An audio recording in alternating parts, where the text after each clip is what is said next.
Cette semaine, on parle maquillage et je vais vous expliquer quelle couleur porter lorsque vous êtes valorisé par une colorimétrie froide.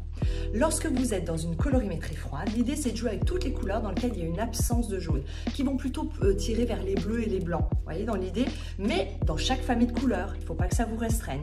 Donc il faut juste trouver la bonne nuance, ça c'est le plus important. Ça veut dire quoi? Ça veut dire qu'au niveau des joues et de vos lèvres, vous allez pouvoir jouer avec tous les roses qui rappellent les couleurs de peau, mais des roses froids comme des roses layettes, des framboises, des cerises, vous voyez toutes ces nuances qui vont redonner un bon coup de peps au niveau du teint et de l'éclat du visage. Et au niveau des yeux, il va falloir jouer avec des fards à paupières pour les ombres et les lumières blancs et gris pour vraiment ramener cette tonalité un peu glaciale et faire ressortir l'éclat.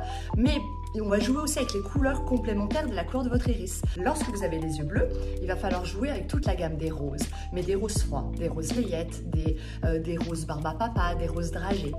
Lorsque vous avez les yeux verts, on va jouer avec les couleurs complémentaires pour faire ressortir le vert de vos yeux. Il faudra jouer avec toute la gamme des violets. Et lorsque vous avez les yeux marrons, bah là l'avantage c'est que vous pouvez tout porter. L'idée c'est de jouer avec le contraste pour faire ressortir la couleur de votre iris, mais dans des couleurs froides. Donc à vous les bleus marines si vous avez envie de faire un côté très smoky, à vous les verts Hollywood si vous voulez un côté pop, mais vous pouvez aussi jouer avec la gamme des roses et des violets. Et surtout n'oubliez pas de mettre un crayon et du mascara noir cette fois. Allez, je vous laisse tester tout ça, vous amuser, affirmer votre style avec le maquillage, mais surtout respecter votre colorimétrie pour ramener un coup d'éclat.